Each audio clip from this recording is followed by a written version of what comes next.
Hello mga kakintab, kumusta na kayo dyan? Ayan, medyo malamig na talaga dito, -4 na. Kailangan ko nang i-harvest yung aking mga carrots. So kaghapon, nagsimula akong, yung dalawa kong geese ay nagsasalita din. Kahapon nagsimula na akong mag-harvest. Kaso lang sobrang lamig, kaya huminto ako. So isang linya ng carrots ay tapos na. Ayan siya. So pinabayaan ko lang yung mga carrots na hindi ko na yung hindi gaanong maganda, tsaka ipapakain ko yan sa aking mga manok. Ayan siya. So yung mga carrots na maganda pa, yan yung nilalagay ko doon sa aming anong tawag na, bunk house. Kasi yung aming root sealer ay hindi pa gawa, kailangan pang ayusin ulit. So ito yung itsura ng carrots ngayon. Sobrang freeze na talaga, kung napapansin nyo yun. Ito ice, ito ay tubig. Ayan siya. Ayan, ice na.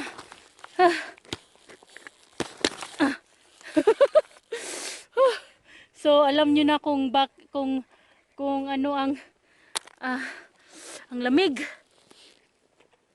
Kung gaano kalamig na dito. Nagpo-frozen na, nag-a-ice na yung mga yung tubig. Kaya sobrang lamig. Yan o.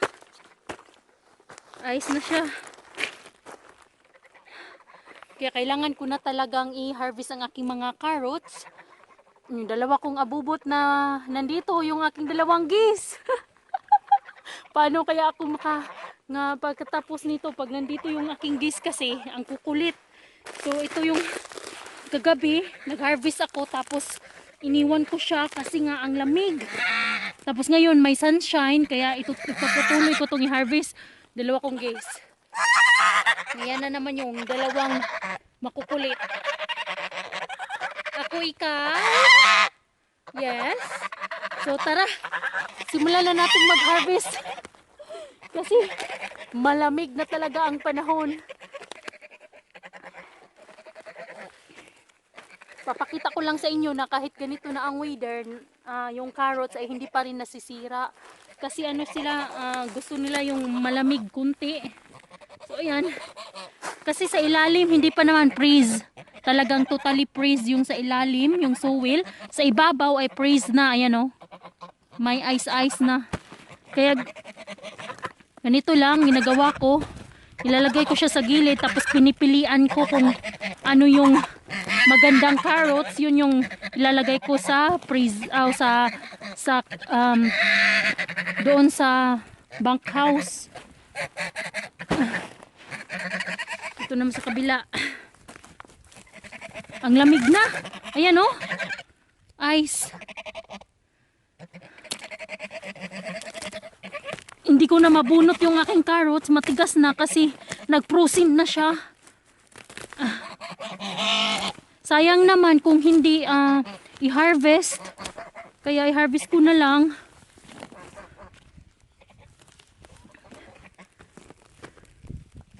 Agoy. Nabisi kasi kami sa paggawa ng bahay, ng manok, tapos bahay namin. So, hindi na naasikaso. There.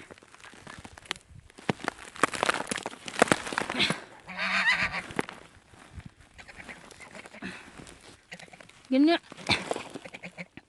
Lalagay ko lang siya sa gilid hanggang tapos pipilian ko siya mamaya.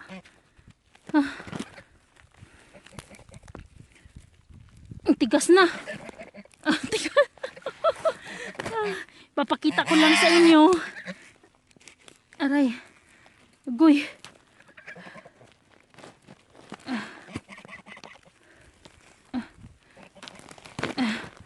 Yan. Lalagay dyan lang dyan. Frozen na talaga.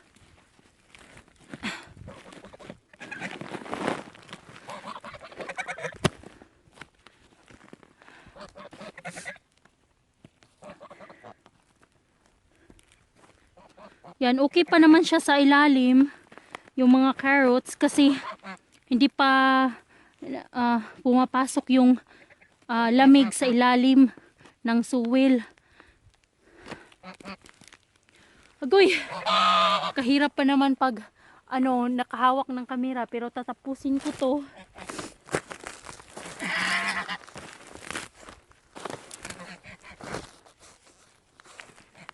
Tapusin ko itong i-harvest at papakita ko maya maya pag matapos na lahat. Yan siya. Yan. Nasama na pati suwil kasi nga malamig na.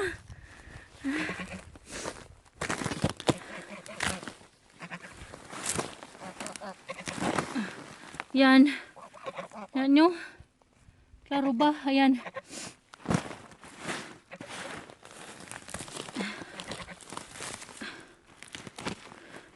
Hindi na talaga nabubunot na.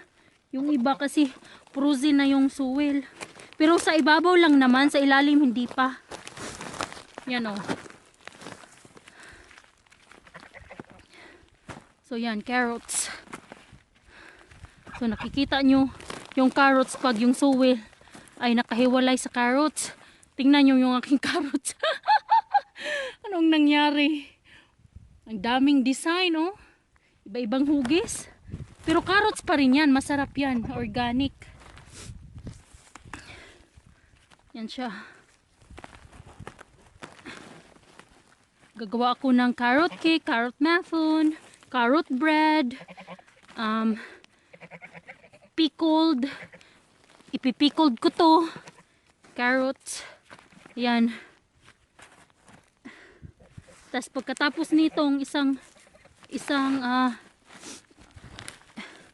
linya na to, lalagay ko siya sa pail at ipapasok ko siya agad doon sa bunkhouse para ay hindi siya ma-frozen. Kasi hindi yan frozen oh. Kasi yung sa ilalim ng lupa ay mainit pa. So kailangan ko siyang ilagay kaagad sa bunkhouse bago pa siya ma-frozen. There. Yan. Carrots. Carrots ko. Tagay dyan sa gilid. Ayan. Sarap nito. Yan oh.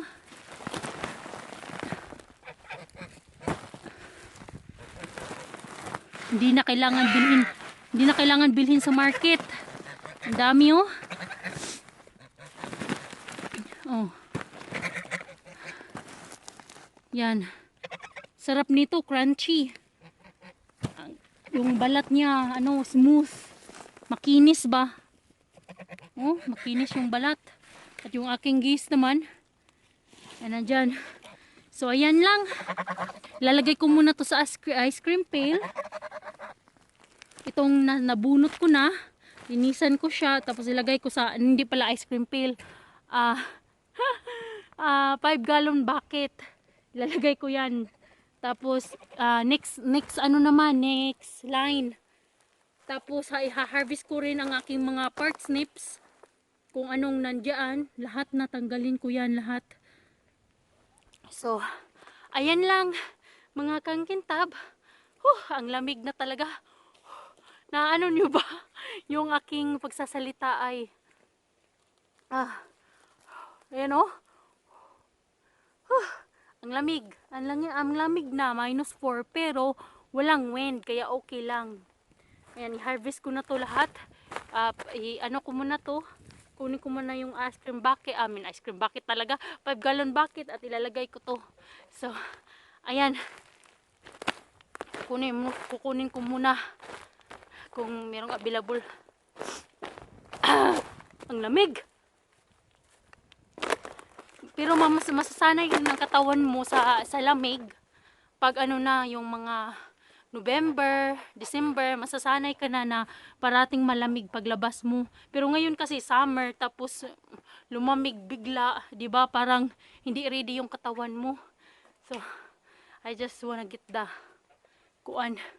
bucket. Sweetheart? How was give me the 5 gallon?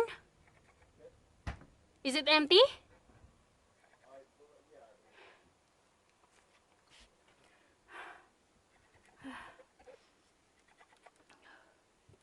Ang dalawa kong geese ay parating sumasama yan sa akin.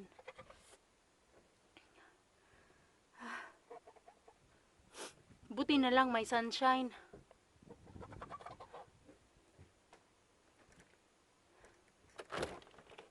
Thank you, Sir Art. So ito, yung asawa ko nasa cabin kasi nilagyan niya ng firewood. Nandun kasi yung aking mga halaman. Yung aking halaman, ayokong ma-frozen. Kaya yun, nag-ano siya ng, yung wood ba? Wood heater.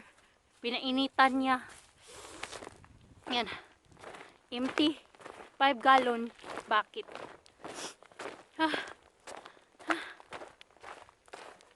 Sayang naman kasi pagpababayaan ba? Dami pa naman.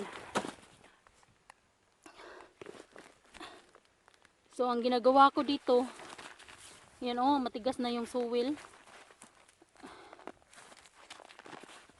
Tinatanggal ko yung tawag niya, may lagay ko dito. Try natin kung malagay ba. Yan. Ito. Pinalagay. Tinatanggal ko yung ano niya, dahon.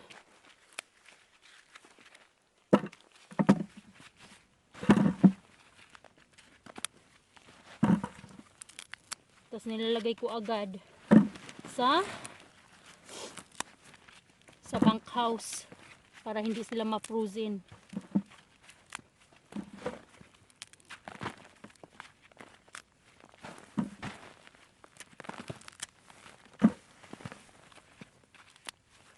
Yan. Yan mo sa kabila.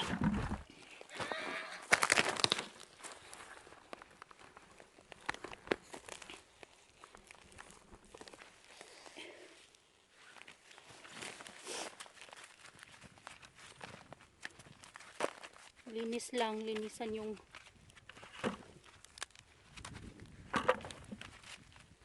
suwil. Tanggalin ang dahon. At yung pinipili ko lang yung medyo maganda tingnan. Yung iba papakain ko sa aking geese at sa aking manok. Kasi yun din ang pinapakain ko kung ano yung mga kinakain namin. Yun din ang para sa aking mga manok at saka sa aking geese.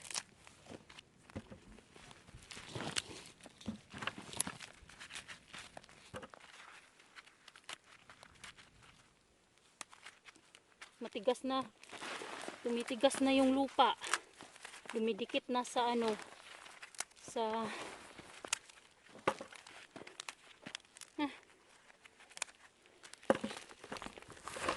yan.